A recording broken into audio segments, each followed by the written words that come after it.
What's going on, everyone? I'm back here with another video, and today I'm going to be giving you guys a look at the newly released iOS 11 beta. This was actually just released on Monday, June 5th. So yeah, let's go ahead and get started and take a look at what is new. So first and foremost, I am going to be using this on an iPod Touch 6th generation for this video.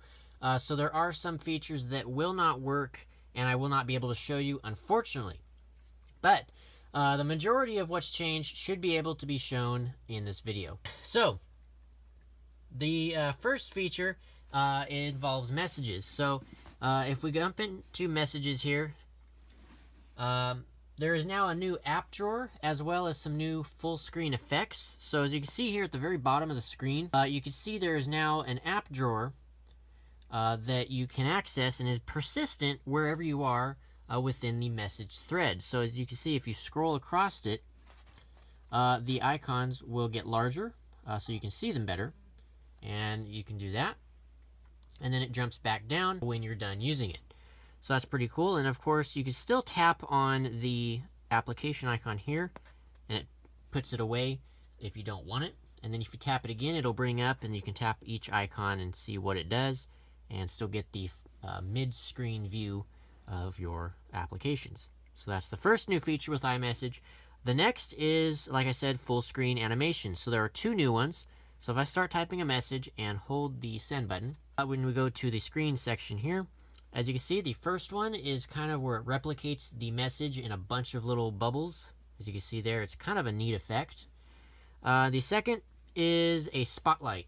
As you can see, it'll spotlight the message and then go away after a few seconds. So that's a pretty neat feature. And the other person that is receiving the message has to be running iOS 11 to be able to receive and be able to see those new effects. So do keep that in mind. Okay, next up, this is a pretty big one. So there is AR capabilities now. Now again, I can't show this to you because this is an iPod Touch 6th Gen and it is in beta, so it doesn't fully work anyway. But yeah, iOS 11 now brings AR or augmented reality features to iOS. So you can basically play AR games downloaded from the App Store, and you can essentially play that game on, say, your kitchen table or whatever have you, and play that game in the real world right from the screen of your device. So it's kind of an interesting concept. Apple kind of demoed it at their keynote, and it is interesting, and I would definitely like to try it out. But we'll just have to wait and see how that particular feature and functionality progresses as time goes on. Okay, next up is Apple Pay person-to-person payments within iMessage. Now, I found this kind of interesting. Apple has now, again, added Apple Pay person-to-person payments, but you were forced to use iMessage to send those payments. I was kind of hoping that they would use the NFC chip so you can send it to whoever you want and whichever type of device, but they've unfortunately locked it down, so you have to use iMessage to send those Apple Pay payments. It's really disappointing, but anyway, it's still a cool feature for those of you that want to send money to another iOS user. And then the money, once you either send or receive, it gets put into what's called an Apple Cash card within the Wallet app. And then from there, you can transfer it to your bank account if you so choose. All right, next up, there is new voices for Siri. There's now a new male and female voice that can be selected. So basically the voice has now become a lot more natural sounding and just sounds more realistic. So if I give a demo of that real quick. What is the weather like currently in New York City? Looks pretty nice right now in New York. As you can see, the voice is much more natural. It kind of resembles the Google Now, kind of how that voice sounds. And another thing, as you can see at the very bottom of the screen, there's a new icon for the Siri button. So it's kind of this floating, colorful orb. It's really quite interesting. Another new feature within Siri is now you can do a translation via Siri. So essentially you can ask how to say something in a different language. So let's go ahead and give that a shot. How do you say, where is the local train station in Chinese? And there you go. As you can see, it now translated essentially what you said into Chinese. So this is really useful if you're in, say, China or something, and you want to ask one of the locals or something where a place is. For this example, the train station. So you can easily do that and then translate it into Chinese, and then you can basically chat with that person and they can tell you where to go. And then you have a little play button so you can repeat it if said person did not understand. So you can press this again. 哪里是当地的车站?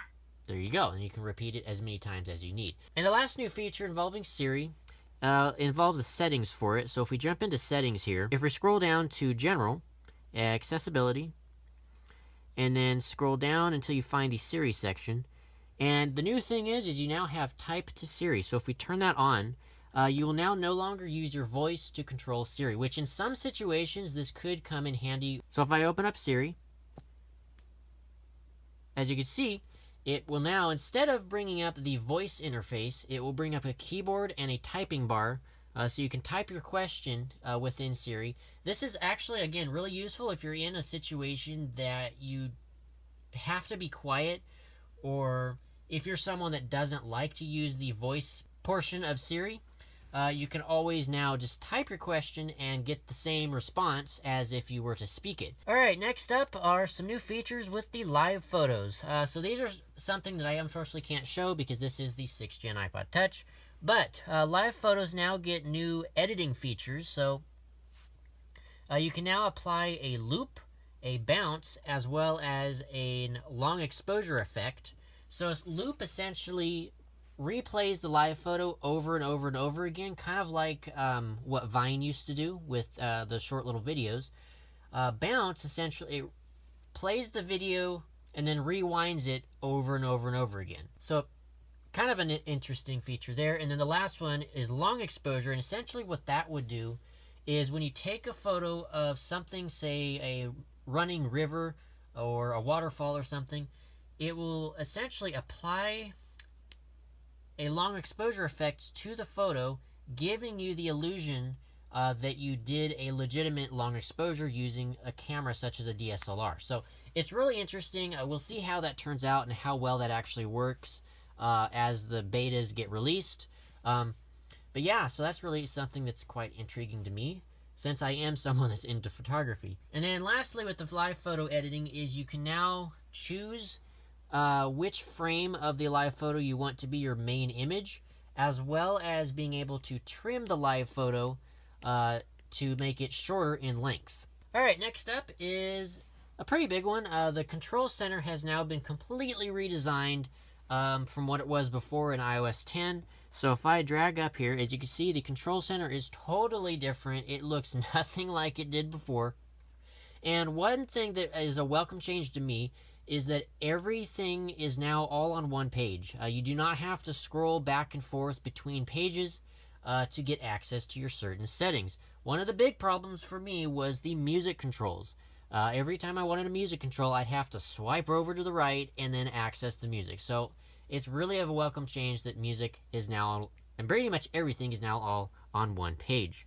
So this is also customizable, so you can add and remove things via the settings application, which I will get to in just a minute.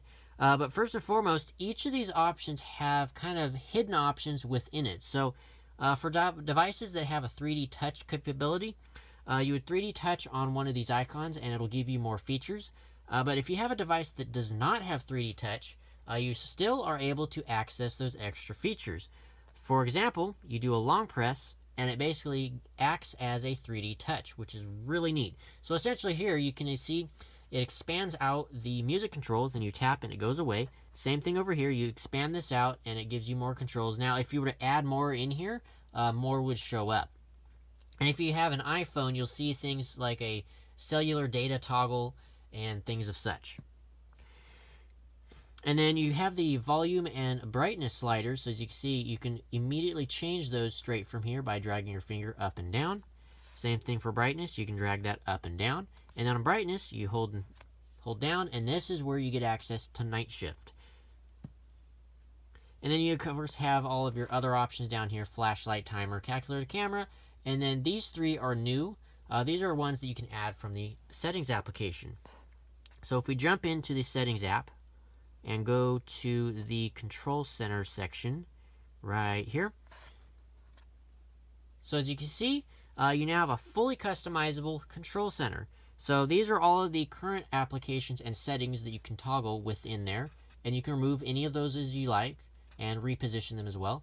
Then down here are the ones that you can add. I'm assuming there will definitely be more added in the future, as well as hopefully there will be third-party support. But yeah, so when you want to add one, for example, we want to add a voice memo. Go ahead and do that. Go out, slide up, and you can see now the voice memo is now added to the Control Center. And when you tap it, it essentially will take you to the Voice Memos app so you can immediately start recording. All right, moving on. So you now have essentially lock screen access from anywhere you are on your device. So say, for example, on the home screen here, this is kind of a way, or this is kind of replacing the notification center, which I'm not really sure how I feel about this. But anywhere, if you drag down from the top of the screen, as you can see here, it essentially brings you to your lock screen, which is a really, really weird way of doing this. And then once you do that, you have to drag up again. As you can see here, when you drag up, you can see your notifications. So it's kind of an unnecessary extra step to view your notifications. I have no idea why Apple decided to go this route. But as you can see, you drag down, you can do that. But when you want to view, you have to pull up, and then you see your notifications. Really weird. Not sure how I feel about this, but anyway. You still also have access to your widgets, and then it also has access to the camera as well, just like it is on the lock screen. And again, if you want to get rid of this, you just swipe it up just like the notification center. So I really don't know. It's kind of weird. But anyway, so moving on. There is now a new lock screen music controls. So if I go over here and play a song and do that, and then if I go onto the lock screen, you can see there is now a new playback controls for the lock screen. So it's kind of like a little card that more matches the entire operating system rather than taking over the entire display as it did in iOS 10. So I kind of do like the way this is laid out more than in the previous version, so that's welcome. There's also now a new, this is kind of a small feature or change, but the lock screen animation for unlocking has changed ever so slightly. So if you press and unlock, as you can see, the whole screen just kind of slides up out of the way instead of having all the application icons fly into view all at once. Next, this one I can't really show because this is not an iPhone, but in Maps, you now have lane guidance, speed limits, as well as detailed floor plans for malls and airports, which is really, really nice. There's also now a one-handed zoom within the Maps application, so that is something that I can indeed show. So when you're in the Maps application and you're viewing a particular location, normally when you want to zoom, you have to pinch to zoom with two fingers, like so. But now with one hand, you just double tap, and you can zoom in and out like such. Really useful if you're, heaven forbid if you're driving, but if you are driving and you need to use your maps, you can now zoom while with one hand. Another thing, this is kind of contradictive to what I just said about using maps while driving, but this feature is something called Do Not Disturb while driving, and basically what this will do when you turn this feature on is it will disable all notifications on your device, so you cannot view them at all while you're driving. And then if you try to view them, the phone will not let you basically use the phone. It'll bring up a default little notification saying that you are driving and that you shouldn't use the phone while doing that. So it's kind of a neat feature. Okay, next up. This is kind of a big one. There's now a screen recorder built in to iOS. This is something that I have been wanting for years, and it is so nice that Apple has finally added this as a major feature within the operating system. So the way you access it, now you have to go into the Control Center settings to add this, because you can only access it via the Control Center. So you have to add it right here. As you can see, screen recording. So once you add that, you'll then have access to it on your device. So if we scroll up, and then you see this little icon down here that has a circle. When you press that and hold on it, you get some extra options. So you can toggle the microphone on and off if you so choose. So you can basically do a narration while doing a screen recording. and you could do a screen recording and then start recording at the very bottom. So if I start recording, as you can see there, the device is now recording itself, and also it is picking up my voice because the microphone is turned on.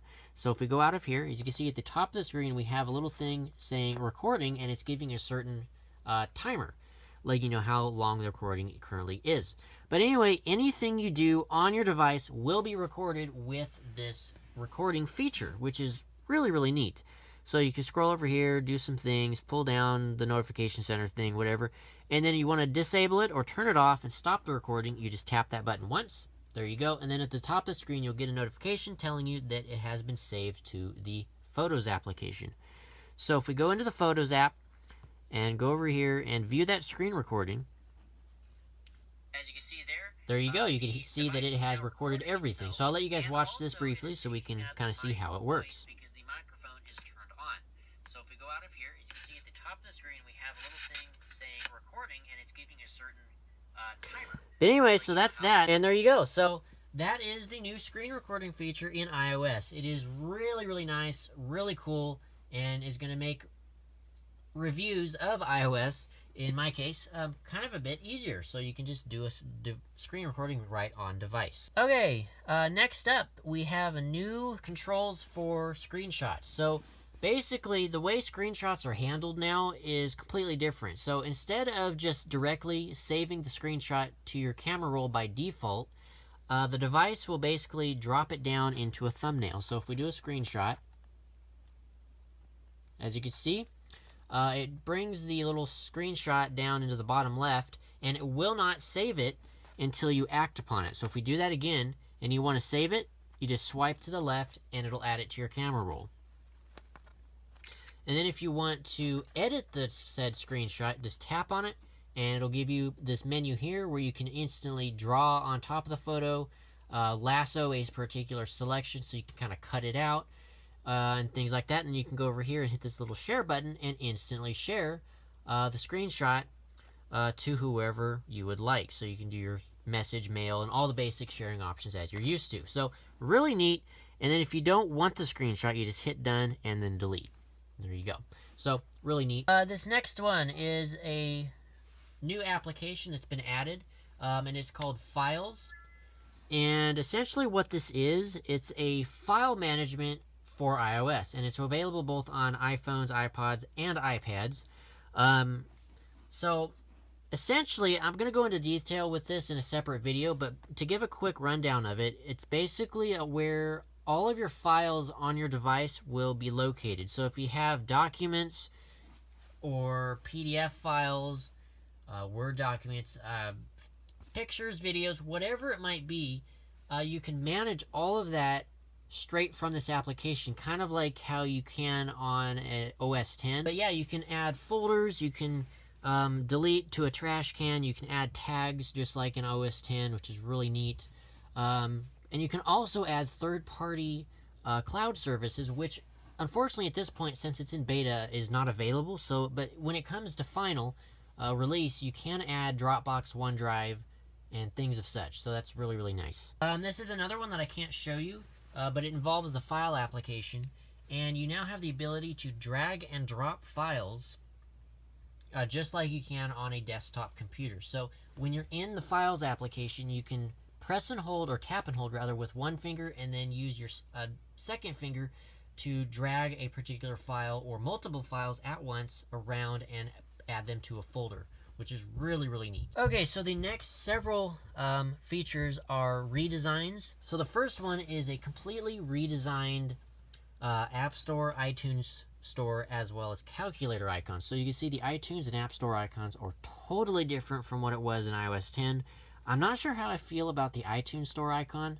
I'm not sure why they went with a purple background with a star in the middle. I don't know what that symbolizes, but anyway. Then there's the new icon for the App Store, and then as you can see, the calculator icon has also changed. And then the App Store itself has also been redesigned. So if we jump in here, you now see the entire interface is completely redesigned. So you now have a Today tab, which basically gives you an overview of the new applications that are being released. Then you have a tab specifically for games, a tab for specifically for apps, and then you have an updates tab, of course, and then a search section. And then you see the typography has also been changed to be more bold and match the rest of the operating system, such as the music app and things of such. Okay, next up, the calculator application has also been redesigned. As you can see, we now have circular buttons instead of square buttons.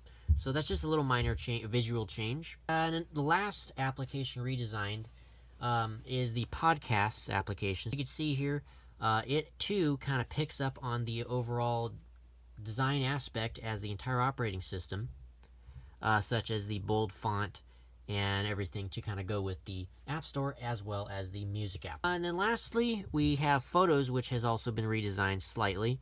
It looks very similar as it did before in iOS 10, but the overall interface is slightly changed. The icons on the tabs here are a little bit grayer and bigger, and it's not too big, but it's definitely a noted change. Alright, so this one is now a slightly small visual change in terms of settings. So if we go over here, General, and go to the storage option, you can now get a much more detailed look at what is on your device and what is being taken up. So you can see this little status bar up here, and essentially what that is doing is it'll show you every single thing that's taking up storage on your device. So if you have music, applications, photos, videos, documents, it will kind of break it all down into this little bar and show you kind of how much is being taken up by those specific applications and services.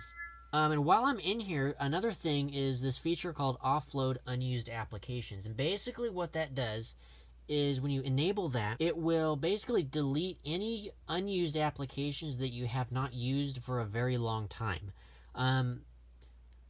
You only want to do this if you're very, very, very sure that you want to remove several applications off your device, because if you do this, it will retain the data, but the app itself will be removed and you will have to re-download it.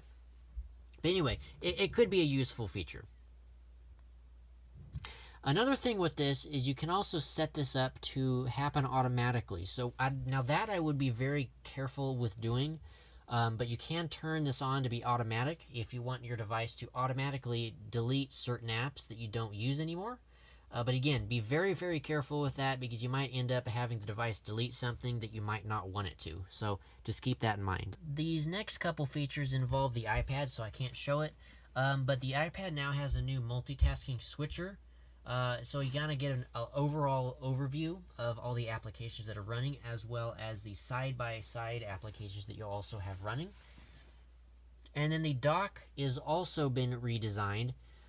So it kind of has been a increase, so you can put lots of different applications in that dock, so you can get quick access to it. And the dock also is now accessible from anywhere on your iPad or device. So say, for example, you're in a document app or the Photos app, you can instantly swipe up from the bottom of the screen and access your dock, which is really cool. Kind of something that has been going on with OS 10 for quite some time, but has now found its way to iOS on the iPad. I wish this was a feature on the iPhone as well, but unfortunately we do not get that. This next one is very small, but the signal bars, or rather signal dots, that we currently have in iOS 10 are now been reverted back to the old signal bars like we had in much older versions of iOS. So that's interesting. I don't know why they did that, but we'll see if that gets changed in upcoming betas.